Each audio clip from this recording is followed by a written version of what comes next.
বাঁচাও, কেউ আছো গো, বাঁচাও আমাকে। আমাকে তোমরা এত বড় শাস্তি দিও না গো। বিশ্বাস করো, আমি চুরি করিনি।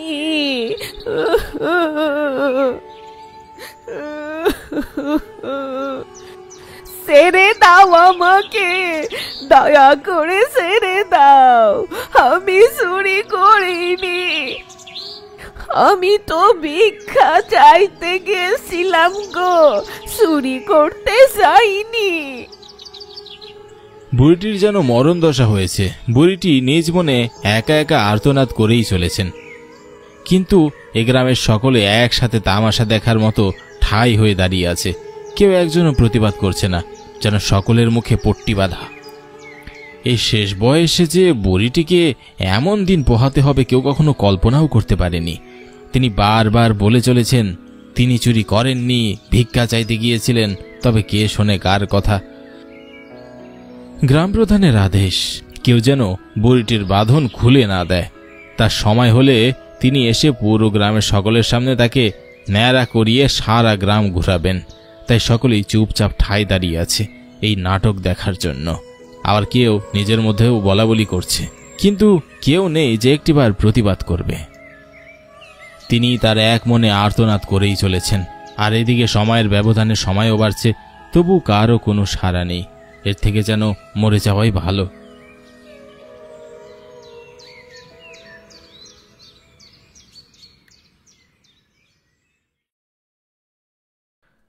এমন দিনও যে আমাকে পোহাতে হবে কখনো ভাবিনি। বিনা অপরাধে গ্রাম শুদ্ধ মানুষের সামনে আমার এ অপমান আর সহ্য হচ্ছে না। মন চায় এখনই মরে যায়, আর যে সইতে পারি না। বুড়িটি যেন একা একা গুমড়ে গুমড়ে মরছে, না পারছে কাউকে বলতে, না পারছে মরে যেতে। তিনি নিঃসন্তান হওয়ায় যেন আরো বেশি কষ্ট হচ্ছে তার। কেউ তাকে ভরসার হাত এগিয়ে দিল না। তবে তার কোনো সন্তান থাকলে হয়তো এদিন তার আর দেখতে হতো না। সামান্য ভিক্ষা চাইতে গিয়ে যে চোরের অপবাদ নিতে হবে, এটা তার ধারণারও বাইরে ছিল। দুমুঠো ভাত দেওয়ার জন্য কেউ নেই বুড়িটার, তাই ভিক্ষা করেই দুমুঠো খায়। আজ থেকে যেন এটিও আর পারবে না, না খেয়েই মরতে হবে। বুড়িটির থাকার জন্য শেষ সম্বল এই ছোট্ট কুঠিরটি। তার জন্মের পর থেকেই যেন এটিই তার কাছে সব। বিয়ে হওয়ার কদিনের মাথায় স্বামীও মারা গেছেন। শ্বশুর বাড়িতে থাকার হলো না। যে কয়েকদিনই স্বামী বেঁচে ছিলেন সে কয়েকদিনই এই বাড়িতে তিনি ছিলেন। তবে হঠাৎ করেই তার স্বামী একদিন মারা গেলেন। কোনো সন্তানও হলো না তার। একাই রয়ে গেলেন বুড়িটি। মা বাবাও ছিল না। তবে তাদের দেওয়া এই বাড়িটি তার কাছে স্মৃতি হয়ে গেল। ভাই বোন থেকেও যেন নেই। আজও এই ভয়াবহ অপমানের দিনেও তিনি সেই একা। তার বেশ কিছুক্ষণ পর হঠাৎ করেই তিনি ছটফট করতে লাগলেন। গলা শুকিয়ে আসতে লাগলো। উঠে দাঁড়ানোর মতো শক্তি পেলেন না। এইদিকে এক ফোঁটা পানির জন্য প্রাণটা যেন তার যায় যায় অবস্থা। কাউকে ডাকতেও পারছেন না। বিছানায় একা একা ছটফট করেই যাচ্ছেন অনবরত। চোখ দুটো যেন অন্ধ হয়ে আসছিল। আবছা হতে লাগলো চারপাশ। মনে হচ্ছিল যেন ঘরে টিমটিমে আলো আচমকা বন্ধ হয়ে গেল। শ্বাস প্রশ্বাসও থেমে গেল। নিস্তব্ধে নীরবে বুড়িটির প্রাণও চলে গেল।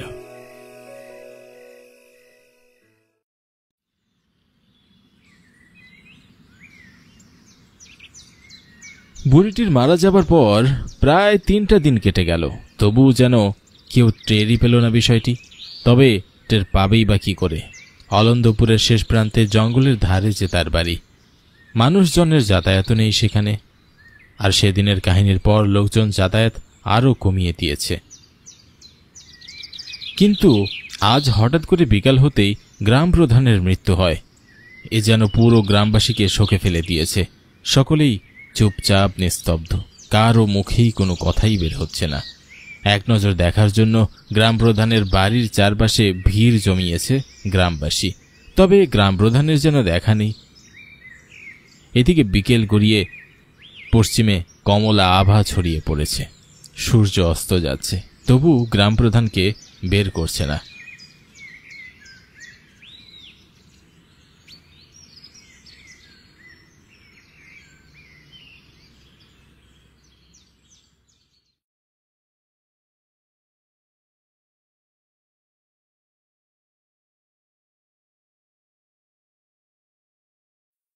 রাত প্রায় 8টার কাছাকাছি।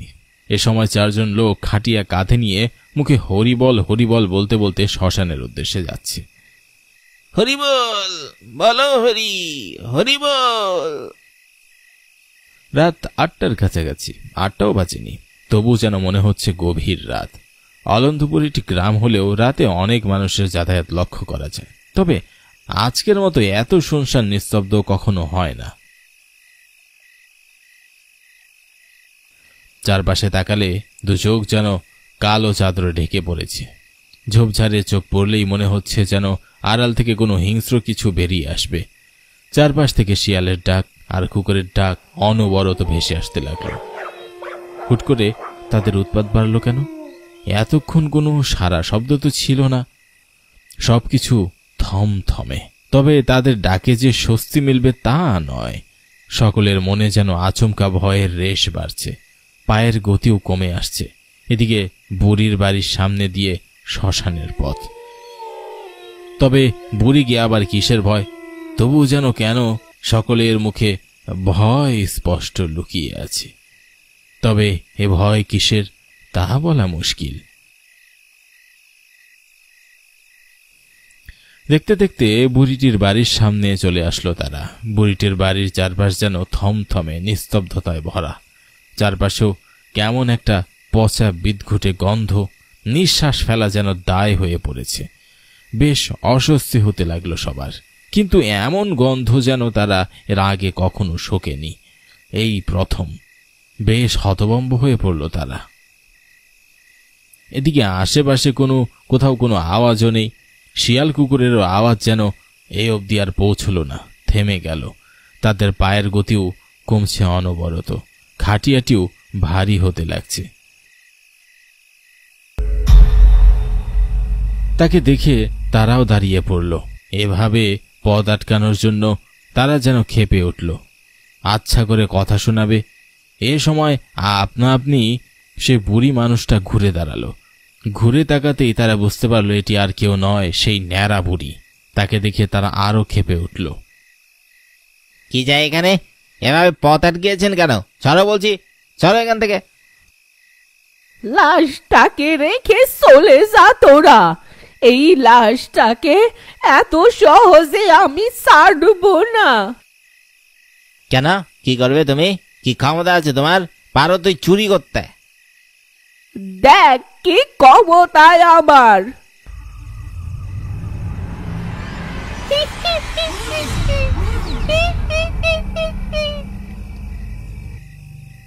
বিশ্রী এক হাসি, যা এই থমথমে পরিবেশকে আরো কাঁপিয়ে তুলল। থরথর করে যেন কাঁপছে সবকিছু, সাথে তারাও কাঁপতে লাগলো। 4 জোড়া পা যেন মাটির সাথে মিশে যেতে লাগলো। কেউ আর নড়তে পারছিল না।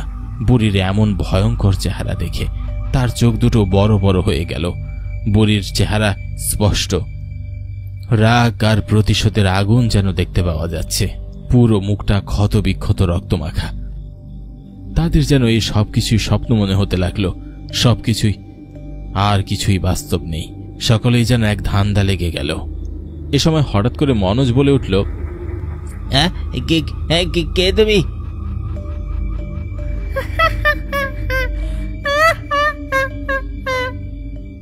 মনোজের কথায় বুড়িটির কোনো প্রভাব পড়ল না। সে তার মতো বিশ্রী এক হাসিতে মেতে উঠেছে। মুখের এক কোণে তার শয়তানি মুচকি হাসি, যা তাদের ভয়কে আরো দ্বিগুণ করে দিচ্ছে। রেখে দে ওকে। ভালো করে বললাম, শুনলি না? যা, তাকে রেখে দে তোরা। চলে যায় এখান থেকে। কেন? সে তো আজই মারা গিয়েছে, তাকে দাহ করা বাকি। এত কথা বলিস না, নয়তো আমি তোদের ঘাড় মটকাবো। আ, আ, আ, আ, আ। না না না, আমাদের মেরো না, ছেড়ে দাও আমাদের। তবে রাখ এই মৃতদেহটিকে, রাখ এইখানে। না না তো, তবে তো এ হলে গ্রাম প্রধানের গিন্নি আমাদের গ্রাম থেকে তাড়িয়ে দিবেন।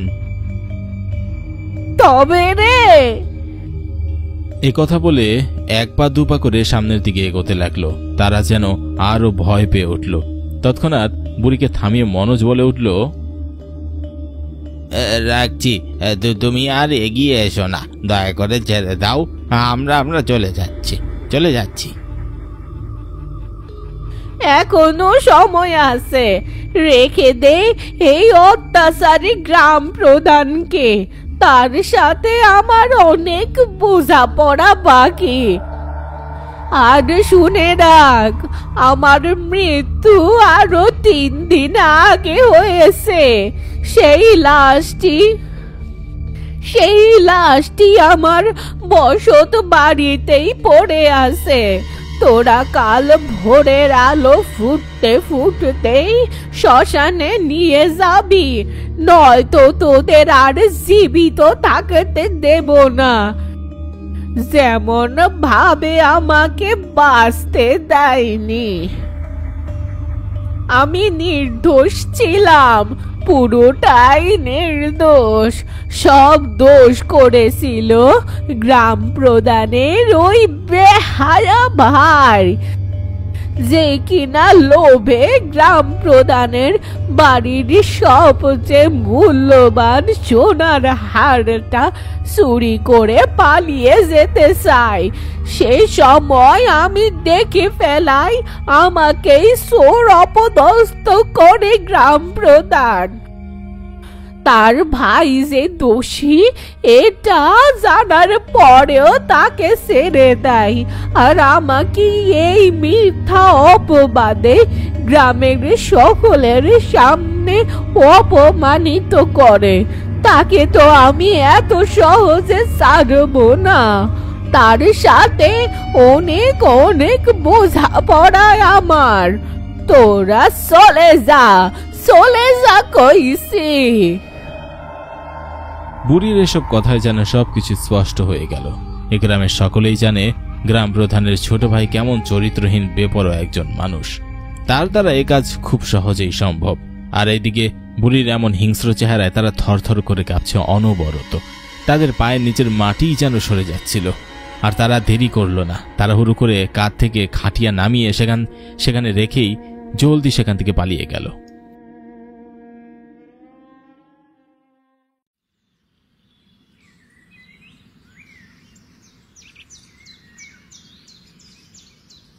গত রাতের কথা মতো তারা 4 জন এসে বুড়ির লাশ শ্মশানে নিয়ে যায়।